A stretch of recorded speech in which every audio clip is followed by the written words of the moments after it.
녹음 10일 우찌무라 간조전집 제6권 제2부 재림의 10번째 녹음입니다. 잠깐 기도드리겠습니다. 주님의 은혜를 진심으로 감사드립니다. 하나님 아버지, 참 어려운 내용인 재림에 관해서 우찌무라 간조 선생이 결심하고 강연을 하시고 그 내용을 잘 정리해서 이렇게 남기신 기록을 읽을 수 있는 영광을 주셨습니다. 하나님 잘 읽어서 이 내용이 간조 선생이 뜻한 그대로 잘 전달될 수 있도록 주님 인도해 주시옵시기를 간절히 바라고 기도드립니다. 이 내용을 듣는 한 형제나 자매가 있어서 그들의 신앙에 꼭 도움이 될 수 있도록 주님 붙잡아 주시옵시고 인도해 주시옵시고 주님의 자녀들이 주님이 예정하신 그 세계 안으로 잘 들어올 수 있도록 인도하여 주시옵소서. 감사드리며 고맙고 고마우신 우리 주 그리스도 예수님 이름 받들어 기도드렸사옵나이다. 아멘. 오늘은 재림과 평화, 그래서 세계 평화는 어떻게 오는가 입니다. 그리스도 재림에 관한 연설회가 거듭될수록 흥미를 잃지 않고 의연히 많은 청중을 갖게 되는 것은 기뻐해야 할 일이다. 그러나 이미 여기저기에서 다소의 반향이 있고 특히 일부 인사의 공공연한 반대의 소리가 적지 않다. 물론 그들 유니테리언파 사람들이 그리스도의 재림을 믿을 수 없는 것은 당연한 일이다. 그러나 이상한 것은 이 파와 나의 중간에 서서 그 기치를 선명하지 않게 하는 많은 목사, 신학자들의 태도이다. 그들은 이 문제에 관해 성서를 어떻게 해석하려고 하는가? 신약 성서 중에 반복 서설이 수백 회에 이르는 이 문제를 애매하고 모호하게 묻어버릴 수는 없다. 그렇다냐 아니냐다. 교역자 된 사람은 이제 모두 그 하나를 분명히 선택해야 한다. 그리하여 이 일에 관해서 내게 대해 내려진 비평이 적지 않으나 그 가장 흥미 있는 것은 나의 그리스도 재림의 제창은 궁여지책으로 활로를 찾기 위한 것이라는 얘기다. 과연 이 비평이 맞지 않기도 하고 맞기도 했다. 만일 그 소위 활로를 찾는 이란 신문기자나 국회의원들이 말하는 것처럼 호구지책에 궁한 뜻이라고 한다면 그 말은 저열하고 또한 허망하다. 그러나 어떤 다른 의미에서는 한 면의 진리를 말하지 않은 것이라고 할 수는 없다. 왜냐하면 나는 입에 풀칠하는데 궁하지 않으나 성서의 해석에 궁한 것이다. 나의 여태까지의 신앙만을 가지고서는 벌써 성서에 대해서 할 얘기가 없는 것이다. 나는 최근 몇 번인가 성서지 연구를 폐간하려고 하였었다. 특히 우주 인생에 관한 큰 문제가 내게 육박해 오자 나는 마침내 갈 길이 막히고 만 것이다. 그런데 놀랍게도 그 때가 되어 오랫동안 나의 마음속에 자각 이하의 감각, 즉 subconsciousness로서 잠재했던 것이 갑자기 약동해 왔기 때문에 여기서 순식간에 활로가 열린 것이다. 그렇다. 이것 때문에 나는 일변했고 나의 마음속의 사상은 용솟음치게 되었다. 성서는 창세기로부터 계시록에 이르기까지 큰 광명을 발하고 그 밖에 내가 오늘까지 읽어온 것이 모두 소생했다. 뿐만 아니라 지금까지 나의 사상의 경향에 합치되지 않은 형이상학에 관한 두뇌도 또 새로이 펼쳐져 요즘 나는 철학서 수십 페이지를 읽지 않는 날이 드물다. 나는 또 매우 연설을 싫어했는데도 불구하고 이제 홀로 도쿄뿐 아니라 간사이로 홋카이도로 원정을 다니며 몇백 번의 강연도 마다하지 않게 되었다. 즉 나를 그렇게 만든 의미에서 재림의 신앙은 참으로 나를 위해 활로를 열어준 것이다. 만일에 여호와의 전에 산이 모든 산 꼭대기 말일에 여호와의 전에 산이 모든 산 꼭대기에 굳게 설 것이요 모든 작은 산 위에 뛰어나리니 만방이 그리로 모여들 것이라. 여호와의 말씀이 예루살렘에서부터 나올 것임이니라. 그가 열방 사이에 판단하시며 많은 백성을 판결하시리니 무리가 그 칼을 쳐서 보습을 만들고 그 창을 쳐서 낫을 만들 것이며 이 나라와 저 나라가 다시는 칼을 들고 서로 치지 아니하며 다시는 전쟁을 연습지 아니하리라. 이사야서 2장 2절에서 4절. 이는 한 아기가 우리에게 낳고 한 아들을 우리에게 주신 바 되었는데 그 어깨에는 정사를 메었고 그 이름은 기묘자라 모사라 전능하신 하나님이라 영존하시는 아버지라 평강의 왕이라 할 것임이라. 그 정사와 평강의 더함이 무궁하며 또 다윗의 위에 앉아서 그 나라를 굳게 세우고 자금 이후 영원토록 공평과 정의로 그것을 보존하실 것이라. 만군의 여호와의 열심히 이를 이루시리라. 이사야 9장 6절에서 7절. 시온의 딸아 크게 기뻐할지어다. 예루살렘의 딸아 즐거이 부를지어다. 보라, 내 왕이 내게 임하나니 그는 공의로우며 구원을 베풀며 겸손하여서 나귀를 타나니 나귀의 작은 것 곧 나귀 새끼니라. 내가 에브라임의 병거와 예루살렘의 말을 끊겠고 전쟁하는 활도 끊으리니 그가 이방 사람에게 화평을 전할 것이요 그의 정권은 바다에서 바다까지 이르고 유브라데 강에서 땅 끝까지 이르리라. 스가랴 9장 9절에서 10절. 지금으로부터 수십 년 전 뉴욕에서 비전 의회가 열린 일이 있었다. 각파 사람들이 여기에 참가하였고 유대인도 많이 참석했다. 그 중에 한 사람인 어떤 랍비가 회의석상에서 말했다. 2700년 전 옛날 우리들의 예언자 이사야가 그들은 그 검을 쳐서 보습을 만들고 하며 세계 평화를 예언한 후 전쟁 폐지의 이상은 깊이 인류의 마음에 심어졌고 그때부터 갖가지 반대는 항상 끊일 사이가 없었음에도 불구하고 인류는 오늘도 아직 그 이상을 버릴 수가 없는 것이다. 참으로 그렇다. 예언자의 말은 꿈과 같으나 꿈이 아니다. 이것이 인류의 이상이다. 언젠가는 그렇게 되지 않을 수 없다고 누구나가 학수고대하는 것이다. 말할 것은 꿈이다. 이상이다. 방편은 사람이 잊는다. 그러나 이상은 잊지 않는다. 이상은 인류의 마음속 깊이 숨어서 자자손손 흐르는 것이다. 그리하여 평화의 이상도 또 시대를 거쳐 오늘에 전해왔다. 서양의 문학이 이것을 구가하고 일본의 논객이 이것을 논하는 것이다. 평화는 실로 인류의 가장 절실한 이상이다. 평화는 인류의 이상이다. 성서는 분명히 이것을 가르친다. 그러나 성서는 다만 이상을 가르칠 뿐이 아니다. 어떻게 하여 이 이상을 실행할 것인가? 평화 실현의 수단 방법. 이것 또한 성서가 가르치는 바다. 이것 또한 성서가 가르치는 바다. 성서를 읽고 그 제시하는 진리의 앞뒤를 절단하는 것은 심한 오해이다. 마음이 가난한 사람은 복이 있다. 왜냐하면 하늘나라가 그들의 것이다 라고 하는 이 두 말이 서로 어울려 비로소 완전하다. 그와 같이 그들이 그 검을 쳐서 보습을 만들고 나라가 나라를 향해 검을 들지 않고 싸우는 일을 다시는 배우지 않을 것이다. 어떻게 하여 그렇게 되는가? 한 사람이 우리를 위해 주어질 것이다. 이다. 에브라임의 병거와 예루살렘의 말을 끊겠고 어떻게 하여서인가?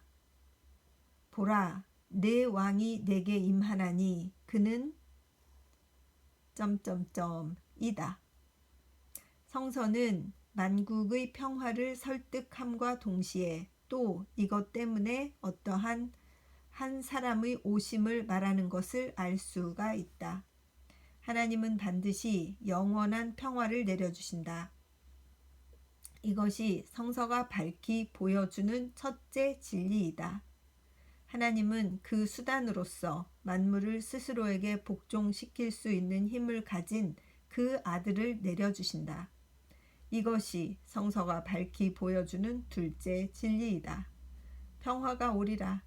그러나 인류의 평화 운동에 의해서가 아니라 한 사람, 우리를 위해 하늘에서 내려오시는 분이 이것을 가져오시는 것이다. 성서가 가르치는 것은 그러하다. 그렇다면 세계의 평화를 가져오는 방법은 달리 없는 것일까? 그 방법으로서 세 가지를 생각할 수가 있다. 그 첫째는 전쟁이다. 전쟁을 위한 전쟁이 아니라 전쟁을 폐지하기 위한, 곧 평화를 가져오기 위한 전쟁이란 이번 전쟁에 있어서도 자주 듣는 소리이다. 특히 미국 같은 곳에서는 이 이유 아래 모든 평화론자는 침묵을 지키고 국민은 총궐기하여 전쟁을 위해 열광하고 있다. 어떤 교회에서 발행한 소책자 가운데 옛날에는 하나님이 홍해로 바로의 군대를 침몰시키셨다. 그러나 지금은 하나님의 심판이 대구경 대포에 있다고 쓰여 있다. 과연 그럴까? 그렇다면 전 세계 최고의 거포를 가진 독일과 네덜란드는 어떠한가? 그들은 하나님을 대신하여 세상을 심판한다는 말인가? 일찍이 나폴레옹은 섭리는 항상 강한 군대 곁에 있다고 말했다. 참으로 위험하고도 또한 박약한 논의라고 말하지 않을 수 없다.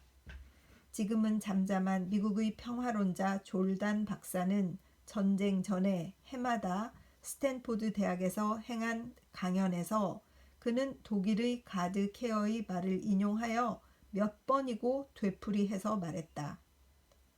전쟁은 전쟁을 없애는 것이 아니라 오히려 이것을 낳는다고. 그리고 박사의 이 말은 의심할 수 없는 진리이다. 전쟁은 결코 전쟁으로서 종국에 이르지 못한다. 청일 전쟁은 러일 전쟁을 낳고 러일 전쟁은 또 이번의 전쟁을 유인한 결과가 된 것이다. 러일 전쟁 중 최대의 사상자를 낸 난징의 전투를 평하여 문명이란 그런 것이다 라고 비웃은 사람이 있었다. 그러나 이것은 도저히 이번 전쟁에는 비교가 되지 않는 일이다. 전쟁은 부질없이 전쟁을 확대시키는 데 불과한 것이다.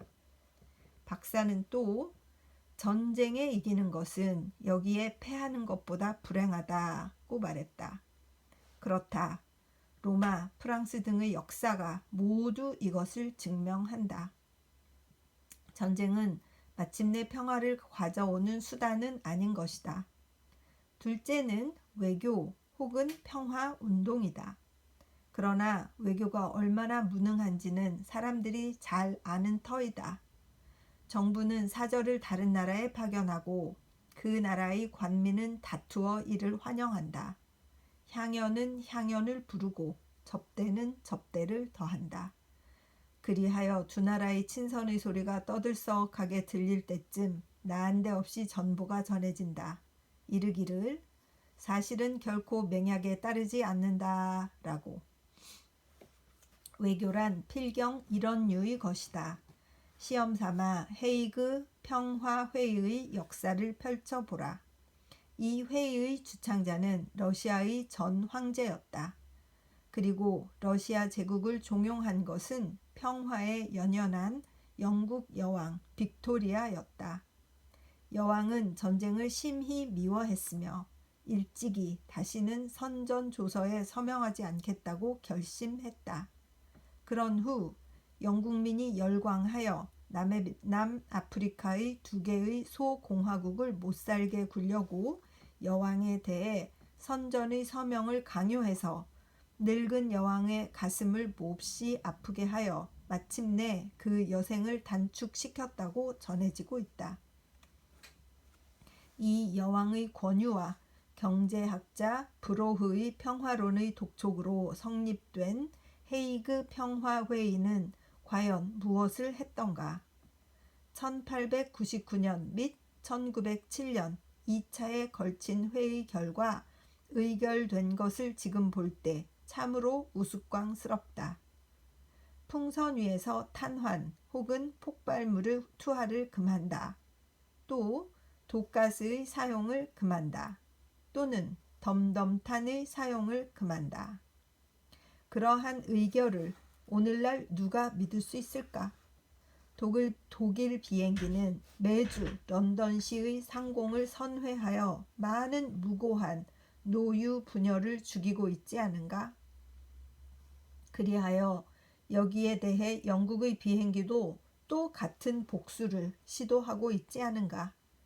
독가스는 헤아릴 수 없이 사용되어 20세기의 유럽 천지에 옛 아시리아 역사의 잔인 포악이 다시 되풀이되고 있지 않은가?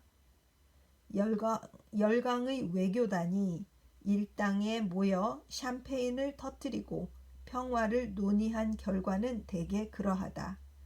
참으로 우습기 그지없는 이야기다. 누가 외교에 의해 세계의 평화가 오리라고 믿겠는가?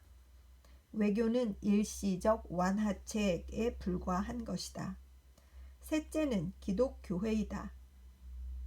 그러나 교회도 또 전쟁을 방지하는 힘이 없음은 하버드 대학 총장 엘리어트 박사가 말한 것과 같다. 박사는 기독교회는 이번 전쟁을 방지하지 못함으로 해서 스스로의 무능을 폭로하였다고 말했다. 일찍이 스웨덴과 노르웨이 사이에 바야흐로 전쟁이 터지려 하자 교회는 아무 일도 못했고 겨우 사회주의자의 전쟁 참여 거절 의결에 의해 무사할 수 있었던 것이다. 기독교회는 이 점에 있어서는 사회주의자만큼도 못한 것이다. 교회는 항상 분열한다. 그것이 한 덩어리가 되어 행동하기는 이미 어려운 일이 되었다. 하물며 국민이 전쟁열에 도취할 때 소리를 합해 평화를 부르짖고 비전을 외칠 때임에랴. 지난번 뉴욕의 한 신문에 희화를 실었다. 때는 크리스마스 무렵이었다. 모든 교회의 목사들이 모여 새로운 찬송가를 배운다. 가사는 땅에는 전쟁, 사람에게는 악의가 있다고 고쳐졌다.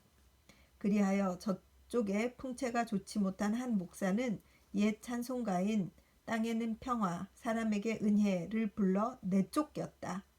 한 폭의 희화다. 그 속에 깊은 진리가 들어있다. 기독교회가 하나로 단결하여 전쟁을 방지하고 세계 평화를 가져오리라는 것은 참으로 백치의 꿈이다. 평화는 전쟁에 의해서 오지 않고 외교에 의해서도 오지 않으며 교회에 의해서도 오지 않는다. 그렇다면 평화는 마침내 오지 않는 것일까?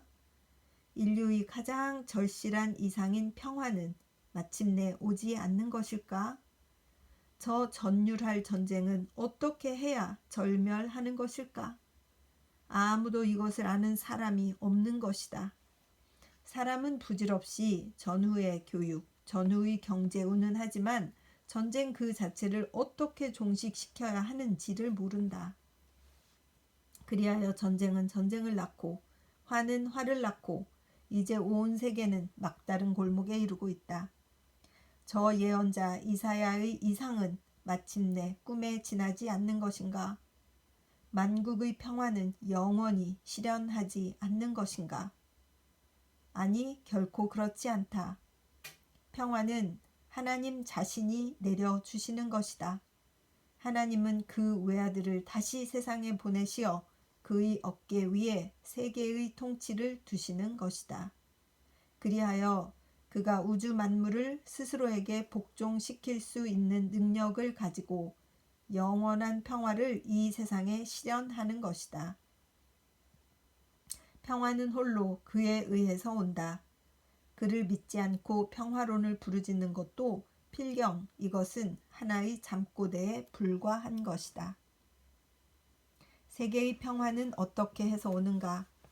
인류의 노력에 의지하지 않고 그리스도의 재림에 의해 온다.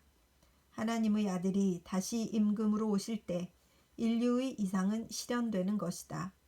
속담에 남자의 직분은 나가서 싸우는 데 있고 여자의 직분은 집에서 우는 데 있다고 했다. 그러나 만일 그런 상태로 영속된다면 하나님의 조화는 실패로 돌아가는 것이다. 그러나 하나님은 그리스도의 재림에 의해 전쟁을 폐지하고 사람의 눈의 눈물을 모두 닦아주시는 것이다. 그리스도의 재림은 참으로 세계 문제의 유일한 해결이다. 우찌무라는 말한다. 나의 주장과 정반대의 주장을 보고자 하는 사람은 잡지 신인 3월호에 있는 우미로나 다마마사의 세계 영원의 평화는 어떻게 하여 오는가를 읽으라. 신인 기자가 나의 신앙을 욕하고 얼마나 의기양양한지 알 것이다. 그는 우찌무라의 평화론이라고 말한다. 왜 성서의 평화론이라고 말하지 않는지 모른다. 나는 이 일에 관해 성서가 분명히 말한 것을 설명할 뿐인 것이다. 1918년 4월 성서지 연구. 이때 이렇게 전쟁을 해서 1918년 4월인데 1945년까지 전쟁이 지속되었으니 이게 진짜 그 당시 세상이 얼마나 척박해지고 황폐해졌는지 우리 모두 다 아는 사실이잖아요. 결국 일본이 원자폭탄 맞고 나가 떨어져서 전쟁이 끝난 거니까 그 중간에 일본이 깊이 관여한 이 전쟁을 보면서 우찌무라 간조 선생님은 재림을 통해서 재림의 신앙을 통해서 세계 평화가 온다. 하나님에 의해서만 세계 평화가 온다 이런 주장을 했다가 얼마나 세상 사람들로부터 욕을 먹었나 하는 것을 짐작하게 하는 그런 내용인 것 같습니다. 계속 읽겠습니다. 만민에 관한 크나큰 복음. 이것은 1919년 1월 17일 오사카시 공회당에서 열린 간사이 그리스도 재림 연구대회에서 한 강연 원고. 강연하신 내용의 원고네요. 천사가 이르되 무서워 말라. 보라, 내가 온 백성에게 미칠 큰 기쁨의 좋은 소식을 너희에게 전하노라. 누가복음 2장 10절. 그가 열방 사이에 판단하시며 많은 백성을 판결하시리니 무리가 그 칼을 쳐서 보습을 만들고 그 창을 쳐서 낫을 만들 것이며 이 나라와 저 나라가 다시는 칼을 들고 서로 치지 아니하며 다시는 전쟁을 연습지 아니하리라. 이사야 2장 4절. 또 내가 새 하늘과 새 땅을 보니 처음 하늘과 처음 땅이 없어졌고 바다도 다시 있지 않더라. 또 내가 봄에 거룩한 성 새 예루살렘이 하나님께로부터 하늘에서 내려오니 그 예비한 것이 신부가 남편을 위하여 단장한 것 같더라. 내가 들으니 보좌에서 큰 음성이 나서 가로되 보라, 하나님의 장막이 사람들과 함께 있음에 하나님이 저희와 함께 거하시리니 저희는 하나님의 백성이 되고 하나님은 친히 저희와 함께 계셔서 모든 눈물을 그 눈에서 씻기심에 다시 사망이 없고 애통하는 것이나 곡하는 것이나 아픈 것이 다시 있지 아니하리니 처음 것들이 다 지나갔음이러라. 요한계시록 21장 1절에서 4절. 그리스도의 재림은 단지 기독교 신자에게만 관계된 문제가 아니다. 세계 만민에 관한 문제이다. 나라라고 하는 나라, 사람이라고 하는 사람이란 이 문제에 대해 깊은 흥미를 갖지 않은 사람은 없을 것이다. 다시 나아가 인생의 모든 비애, 모든 고통, 그렇다. 죽음 그것이 폐지에 관한 문제이다. 어떤 문제가 이보다 더 보편적일 수 있을까? 그리스도의 재림은 단순히 종교가의 두뇌를 괴롭히는 한가한 문제가 아니다. 만민의 안락과 근심, 걱정에 관한 실제 문제이다. 이 일을 알고서 사람은 누구든지 이 문제에 대해 큰 주의를 하지 않을 수 없다. 우리가 이 문제를 끌고 오사카 땅에 임한 것은 전혀 까닭이 없다고 할 수 없는 것이다. 전쟁 폐지에 대해 이해관계가 가장 깊은 것은 상인이다. 칼을 쳐서 보습으로 하고 창을 쳐서 낫으로 하고 대포를 녹여 증기기관으로 하고 군함의 무장을 풀어 상선을 만들 때가 온다고 한다. 만일 이 문제가 미치는 범위를 충분히 이해한다면 온 장안이 한데 몰려와 내가 하고자 하는 말을 들으려고 할 것이다. 부호 스미도모도 올 것이다. 후지다도 올 것이다. 5,000명을 수용한다는 이 대회당도 결코 넓지 않을 것이다. 이제 온 세계의 주목을 끄는 것은 대통령 윌슨이 제출한 국제연맹 문제이다. 인류의 이해, 안락, 근심에 관한 대문제이기 때문이다. 그러나 그 중대한 정도를 따지면 그리스도의 재림은 국제연맹에 비할 수 없음은 말할 것도 없다. 연맹은 전쟁 방지에 그친다. 그러나 재림은 전쟁의 근본적 폐지를 가져오는 것이다. 나라가 나라를 향해 칼을 들지 않고 전쟁을 연습하지 않는다고 말한다. 전쟁뿐 아니라 군비의 근절이다. 더욱이 연맹과 같이 시험적인 일이 아니다. 재림은 세계 최대의 책인 성서가 밝히 보여준 바이며 하나님의 약속이다. 반드시 실현되는 일이다. 그래서 국제연맹보다 훨씬 중대하고 가장 확실한 일이다. 그래서 연맹의 주의를 집중하는 인류는 그 이상의 주의를 재림 위에 쏟아야 하는 것이다. 그럼에도 사람이 이를 하지 않는 것은 연맹은 사람의 계획이기 때문에 이해하기 쉽고 재림은 하나님의 계획이어서 이해하기 어렵기 때문이다. 그러나 하늘이 땅보다 높은 것처럼 하나님의 생각은 사람의 그것보다 높고 따라서 재림의 효과는 연맹의 그것보다 확실하고 또한 철저하다. 신천지의 실현, 비애와 통곡의 철거, 죽음의 절멸, 누가 이 일을 원치 않으랴. 이 말만 들어도 몸은 둥실 떠오르는 것 같고 가슴이 뛰지 않는가? 그리하여 우리는 그리스도의 재림을 부르짖으며 이 대복음을 가져오게 하는 것이다. 하나님이 마지막으로 인류에게 주시려고 하시는 것은 이 절대적인 복인 것이다. 사람의 모든 생각하는 것을 초월한 은사이다. 만물의 조물주이며 인류의 아버지에게 합당한 은사이다. 그리하여 사람은 또 이 은사를 받지 않고서는 만족하지 못하는 것이다. 종교의 목적은 죽음의 철거에 있다. 맨 나중에 멸망되는 적은 죽음이다 라고 한 것과 같다. 죽음이 삶에게 삼켜질 때까지 종교의 목적은 이루어지지 않는 것이다. 그리하여 그리스도의 재림은 종교 최후의 목적의 실현이다. 다만 사회가 개선되는 것은 아니다. 가정이 깨끗게 되는 것이 아니다. 나쁜 습관이 없어지는 것이 아니다. 눈물이 모조리 씻겨지는 것이다. 죽음이 없어져 슬픔, 외침, 아픔이 절대적으로 없어지는 것이다. 부활하신 그리스도가 다시 나타나 우리들도 또 그가 부활하신 것처럼 부활하여 그가 가지시는 것과 같은 영광의 몸을 받아 그가 사신 것처럼 무궁하게 사는 일이다. 성서가 분명히 전하는 것처럼 그리스도의 재림을 이해하면 누구나 이것을 기뻐하고 이것을 바라지 않을 리가 없는 것이다.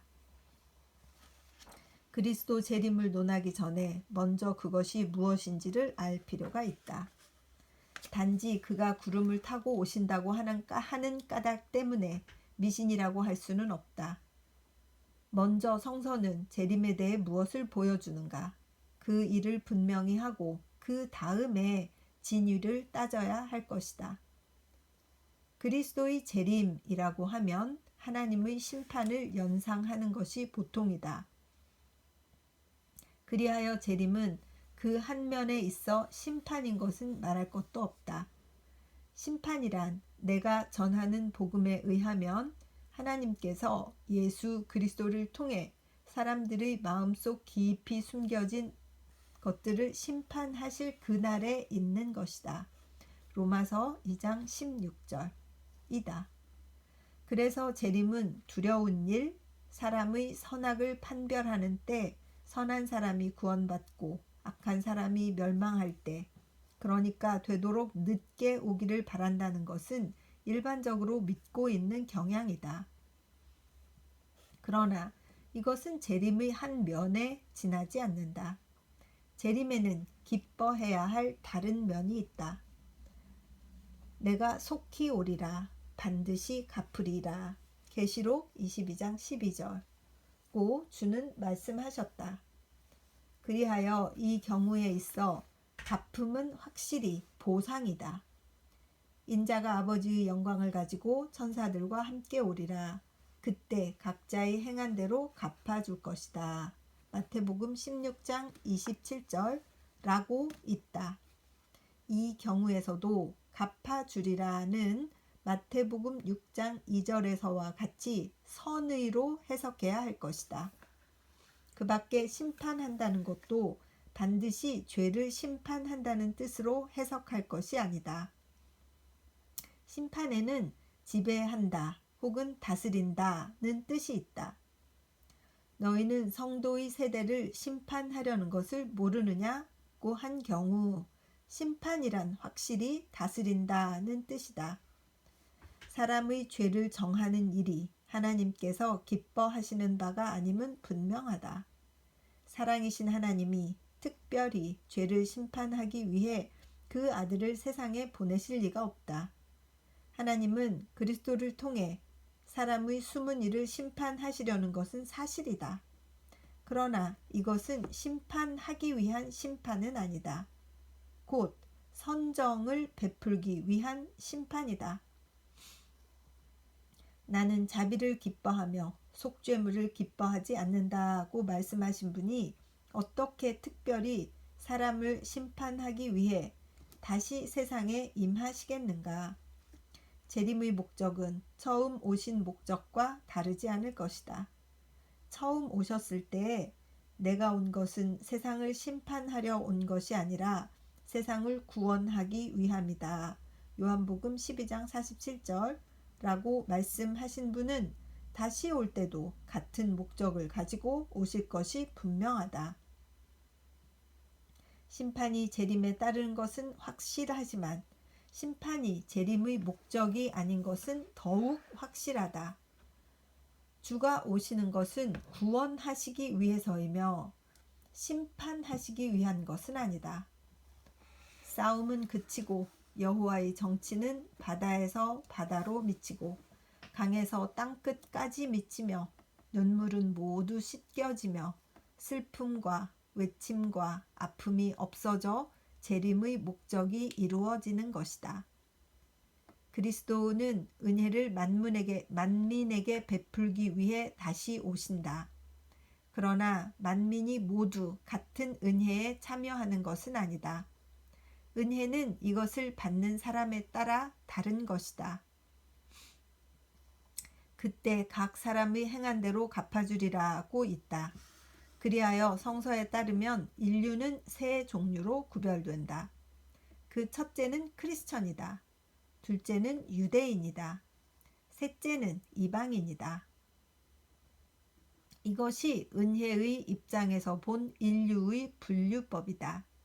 그리하여 사람은 각자 그가 속하는 분류에 따라 하나님의 은혜에 참여하는 것이다.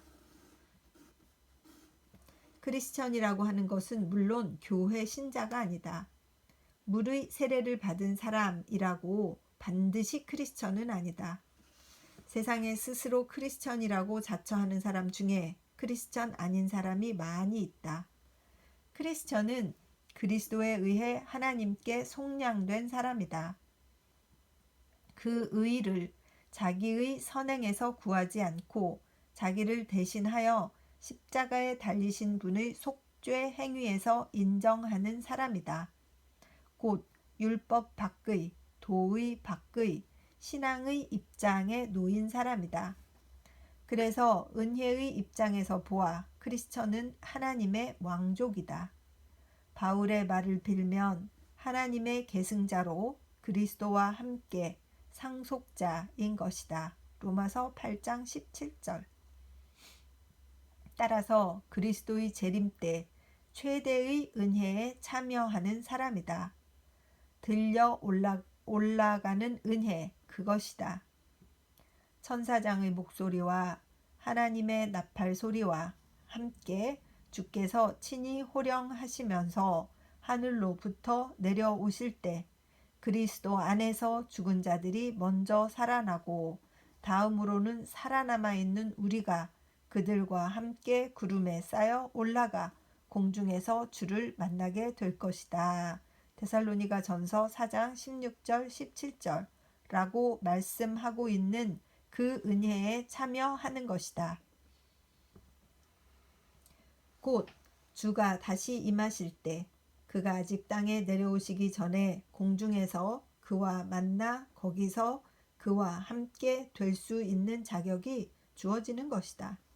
곧 크리스천은 하나님이 이 땅에서 얻으시는 첫 번 수확이며 그의 눈에 가장 선하다고 인정되는 사람이다. 크리스천에 이어 유대인이 온다.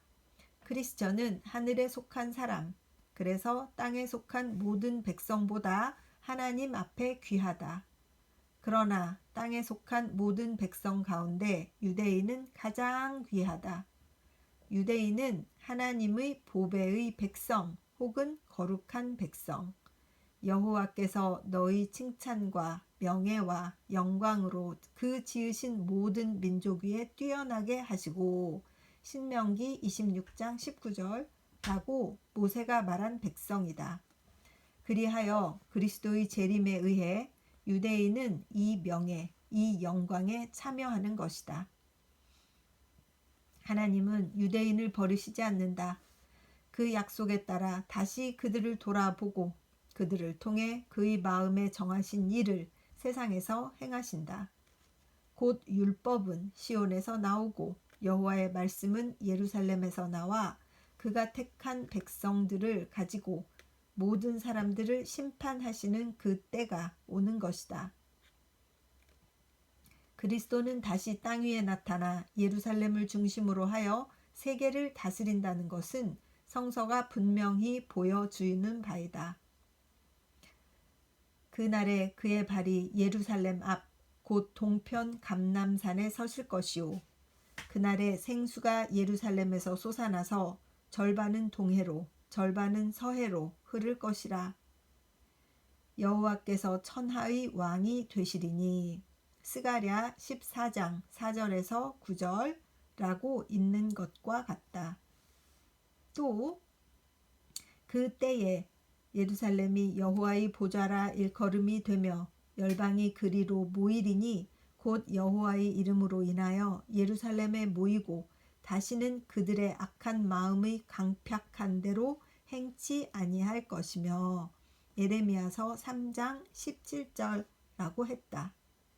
그 날에는 그 때에는 그의 발이 예루살렘 동편에 있는 감람산 위에 서실 때에는 예루살렘은 세계의 수도가 되고 택한 백성이 여기서 그 왕을 받들고 만국의 백성을 다스릴 것이다.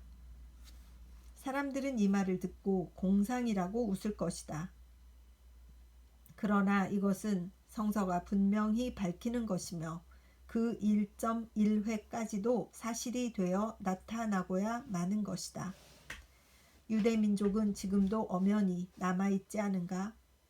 세계 어느 백성이 그들처럼 선천적인 재주가 풍부하며 강건하며 유능한가? 유대인은 4,000년 광휘 있는 역사를 가지고 오늘도 여전히 그 기름 부음을 받은 분을 기다리고 있다. 그리하여 그리스도의 재림은 크리스천의 영생의 소망을 채워줌과 동시에 또 유대인의 이 소망을 채워주는 것이다. 공중에서 영화된 신자를 받으시는 그리스도는 유대인 가운데 임하시어 다윗 왕의 보좌에 앉아 그들을 다스리시고 또 그들을 통해 세계를 다스리시는 것이다. 인자가 나라를 아버지께 받고 선민 위에 왕이 되실 때 하나님이 아브라함에게 약속하신 복은 똑같이 만민 위에 내리는 것이다. 그때 물이 대양을 덮는 것처럼 여호와를 아는 지식은 온 땅을 덮는 것이다. 그때 많은 백성이 가며 이르기를 오라 우리가 여호와의 산에 오르며 야곱의 하나님의 전에 이르자. 그가 그 길을 가르치실 것이다. 이사야 2장 3절. 이방은 선민에 의하지 않고서는 은혜 받지 못하는 것이다. 하나님이 그 백성을 돌아보실 때에는 은혜가 만민에게 임할 때이다. 여호와가 만국을 진동시킬 것이며 만국의 보배가 이르리니 학개 2장 7절라고 있다. 그리스도의 재림은 만국의 원하는 바 그는 다윗의 후예이며 유대인의 왕 빛나는 새벽별 만민의 소망의 대상이다. 그가 오시어 만민이 은혜를 받는다. 크리스천은 크리스천으로서 유대인은 유대인으로서 이방인은 이방인으로서 은혜를 받는 것이다. 그리하여 은혜를 받는 것은 각자 자기를 위해서 은혜 받는 것이 아니다. 전체를 위해 은혜 받는 것이다. 크리스천은 그리스도와 함께 세상을 다스리기 위해서 은혜 받는 것이다. 유대인은 메시아의 지배 아래 이방인을 다스리기 위해서 은혜 받는 것이다. 그리하여 이방인은 그들이 구원되는 데 의해서 영광이 아버지 되신 하나님께 돌아가기 위해 은혜 받는 것이다. 은혜는 하나님께로부터 나와 하나님께 돌아간다. 이에 참여한 사람은 내가 하나님의 총애를 받기 때문에 은혜 받았다고 말하지 않는다. 하나님이 만민에게 은혜를 베푸시기 위해 내게 은혜를 베푸신 것이다. 그래서 내가 임한 은혜는 진실이라고 말하는 것이다. 그리스도가 다시 오신다. 신자여 기뻐하라. 유대인이여 기뻐하라. 이방인이여 기뻐하라. 하나님의 적이라고 불린 애굽과 아시리아까지도 은혜 받을 때가 오려고 한다. 이는 만군의 여호와가 복을 주어 말씀하시기를 나의 백성 애굽이여 나의 손으로 지은 아수르여 나의 산업 이스라엘이여 복이 있을지어다 하실 것이라. 이사야서 19장 25절라고. 그가 다시 오실 때 그렇게 되는 것이다.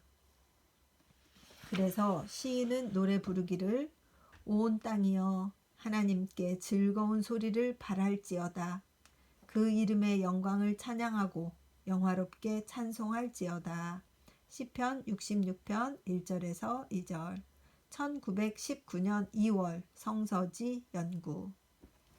여기까지 읽었습니다. 전쟁이 한창일 때 이렇게 평화론을 자신 있게 펼치셔서 세상에서는 욕을 먹었지만 두고 이렇게 진정한 평화주의자로 재평가되시는 우찌무라 간주 선생님의 영적인 용기, 하나님에 대한 진실한 충성 이런 부분들을 돌아보게 되는 그런 강연이었습니다. 기도드리겠습니다. 주님의 은혜를 감사드립니다. 우리 우찌무라 선생님께서 강조하신 것처럼 예수 그리스도의 재림의 신앙, 예수 그리스도의 재림에 대한 소망을 가질 때만이 온 세상에 진정한 평화가 온다라고 말씀하셨습니다. 그 부분에 대해서 확실하게 더 확실한 믿음을 가지고 이 세상을 살아나가며 아직도 이곳 저곳에 전쟁이 끊이지 않고 내전이 끊이지 않고 있는데 이런 것에도 우리 예수 그리스도의 재림의 사상이 평화를 유지하는 귀한 사상이 될 수 있도록 주님 인도하여 주시옵시고 먼저 믿은 우리 크리스찬들이 이 사상을 세상에 널리 더 펼칠 수 있도록 인도하여 주시옵시고 우리도 우찌무라의 제자처럼 더욱더 용기를 가지고 담대하게 이 사실을 펼칠 수 있도록 인도하여 주시옵소서. 이 리딩을 듣는 어떤 형제나 자매가 있어서 그들이 앞으로 어떤 미래를 가질까, 자신의 미래를 설계할 때에 세상 어디에 나가든지 간에 이러한 귀한 신앙의 신조를 가지고 살아가는데 도움이 되는 그런 리딩이 될 수 있도록 인도하여 주시옵시고 꼭 듣는 분이 생겨서 하나님의 말씀이 우찌무라 간조의 사상이 이 세상에 더욱더 널리 펴져나갈 수 있도록 인도하여 주시옵시고 축복하여 주시옵시고 주님 은혜를 내려 주시옵소서. 감사드리며 고맙고 고마우신 우리 주 그리스도 예수님 이름 받들어 기도드렸사옵나이다. 아멘. 사랑하고 축복합니다.